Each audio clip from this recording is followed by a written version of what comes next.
Este vídeo es grosero y real, la edición es mala, es políticamente incorrecto. Debido a su contenido le recomendamos que no lo vea. Bienvenidos a Cosas y lo que surja. Hace ya tiempo comenté que me gustaba más la película del Hobbit que el libro. Y mucha gente se echó las manos a la cabeza y dijo, ¿cómo puede ser que esté diciendo eso? Y hoy vengo a explicaros por qué. Porque sí, hay películas que son mejores que los libros. Primero de todo aclarar que no me refiero a la peli en sí, sino a la versión extendida, ya que en la versión normal, la de los cines, le quitan todo el trasfondo, le dejan solamente las escenas de acción, las escenas de aventuras, las gracietas, chistes y demás, y le quitan absolutamente la profundidad y la personalidad de prácticamente todos los personajes. ¿Qué tal, Moguri?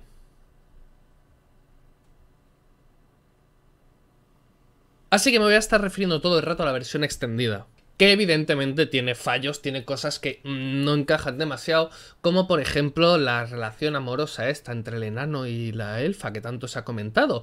Pero bueno, realmente comparado el rato que dedican a esas cosas, que es muy poco, con todas las horas y horas y horas que dura la trilogía, realmente no supone un gran problema. Pero vamos a analizar qué ventajas tiene la película sobre el libro. Para empezar, lo más importante, el libro realmente no fue escrito para ser una novela vendida y demás, sino que era un cuento que hacía Tolkien para sus hijos menores. Una historieta que les contaba y que escribía para ellos, no para ser vendido al gran público y a mucha gente. Y sobre todo nunca fue pensado en el contexto del Señor de los Anillos y el Silmarillion. Todo el libro está escrito pensando simplemente en ese propio libro. No estaba ideado absolutamente nada de Sauron, el anillo era el anillo que te volvía invisible y no hacía nada más, no había ningún trasfondo, no había nada más allá. Sin embargo, luego sí que escribió el Silmarillion, el Señor de los Anillos, y cuando se hicieron las películas ya se conocía toda la saga y toda la historia y todo lo que había escrito Tolkien. Así que la peli del Hobbit se ambienta dentro de ese universo completo y tiene en cuenta las cosas que van a pasar a continuación. Se empiezan a entrever los tejemanejes que tiene Saruman, la preparación que está haciendo Sauron. Aparece literalmente Sauron en escena y causa ciertos problemas. Se ve cómo se va desarrollando todo este lado oscuro y cómo va creciendo, cómo va formándose todo lo que acabará siendo el Señor de los Anillos. Entonces hace muchísimas referencias al Señor de los Anillos que sirven como nexo para conectar la historia. Algo muy interesante es al final, cuando están a punto de vencer a Sauron y Saruman dice, tranquilos, id a recuperaros, ya me encargo yo de esto.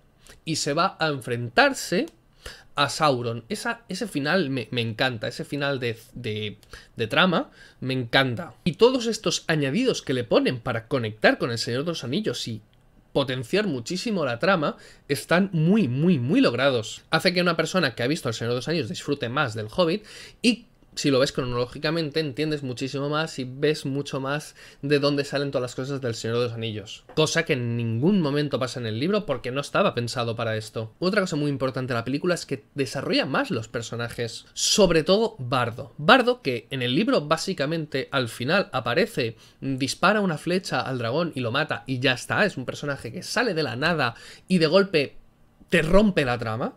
Tú estás viendo una trama constante de los enanos, el Hobbit, Gandalf y todo eso, y de golpe aparece Bardo y lo soluciona todo, que realmente cuando lo estuve leyendo de pequeño me quedé que no entendía nada, no sabía por qué había pasado esto, no tiene sentido, nada. Sin embargo, en la película se desarrolla muchísimo más el personaje de Bardo, se conocen pronto. Bardo es quien les lleva a Erebor, que es la ciudad de debajo de la montaña solitaria, y a partir de ahí se conocen y se desarrolla muchísimo más el vínculo entre ellos, se desarrolla el personaje, te explican quién es, y sobre todo te explican el contexto en el que están, te hablan de Erebor, te hablan de muchísimas cosas de esa ciudad, las implicaciones que tiene el entrar en la montaña solitaria y jugársela de si está o no está el dragón, si está muerto, si está vivo y qué pasará, y se desarrolla bastante el conflicto dentro de esa ciudad. Y ves que las cosas tienen consecuencias, que la gente está arriesgando, qué implicaciones emocionales hay en todo. También si eres un fanático de la aventura, de la guerra, de la acción y de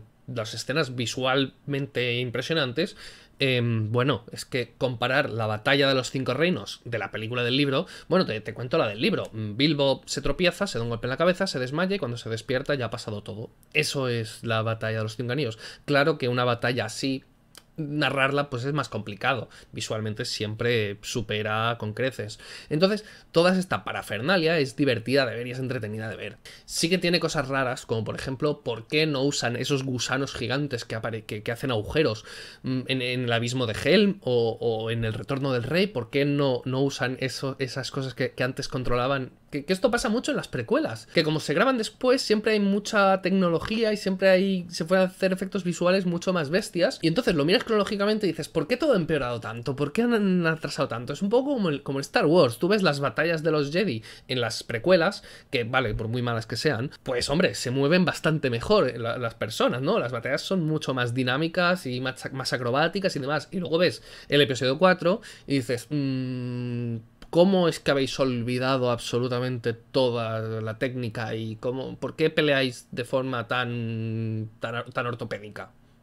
¿Qué ha pasado? Y luego vuelves a ver las películas que sacaron después y vuelven a pelear bien. Entonces dices, aquí hay una época en la que de golpe pues todo el mundo se mueve muy lento y nadie sabe combatir, pero antes sí y después sí. Entonces estos fallos pues existen y más o menos son perdonables, porque a ver, ya que mejoras la técnica, mejora las cosas estas. Que esto es un poco como los Klingon, ¿no? Que en la serie original de Star Trek son normales, una piel así, las cejas así un poco subidas y no tenían parafernalia casi, y luego en la nueva generación los dibujan así, pues marrones, con toda esa cornamenta, el pelo solamente la parte de atrás y las cositas estas, lo hacen mucho más maquillados, y ya luego cuando hacen la precuela de Enterprise, siguen haciendo los Klingons como hacían en la nueva generación. Hay como una historia intermedia de Klingons que son prácticamente humanos de forma inexplicable.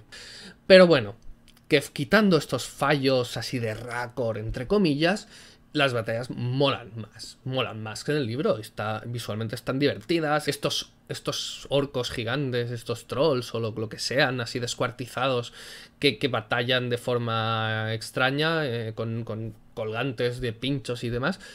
Está gracioso, la verdad. Aunque también hay que decir que las leyes de la física, bueno, en esta peli las leyes de la física...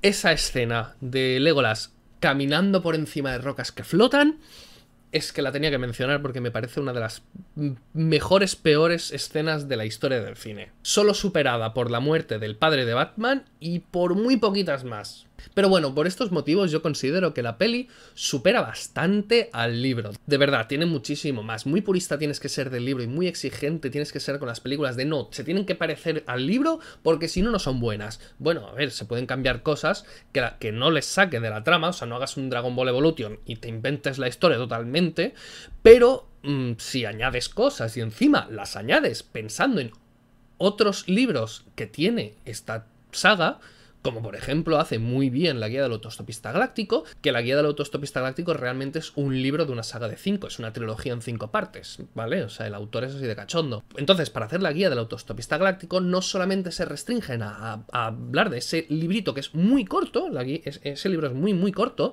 sino que añaden muchísima más información de otros libros y añadidas y perfeccionan y mejoran muchísimo el libro.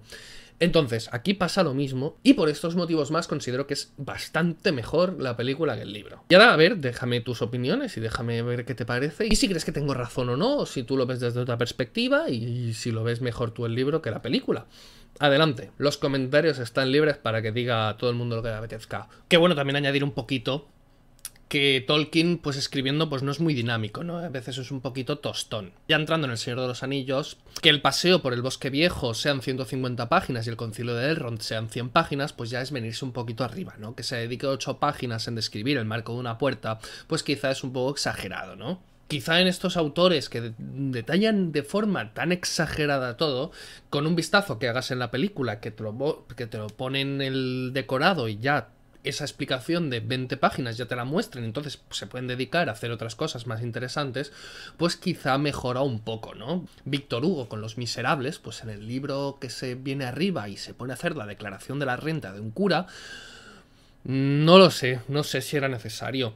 Y luego la película pues está muy bien, que por cierto, Víctor Hugo, la película de Los Miserables. Hay una película de Los Miserables que está guay, pero luego yo vi un día por televisión una película que era como la mitad de la película esa, pero versión súper extendida, ¿vale? O sea, está la típica película y luego al principio, hasta que llega a juicio Jean Valjean, Y es muy larga y la vi y me pareció impresionante, me gustó muchísimo y jamás volví a saber nada de esta película y la he buscado y no la encuentro por ningún lado. Encuentro la versión normal, pero no esta versión super extendida de media peli.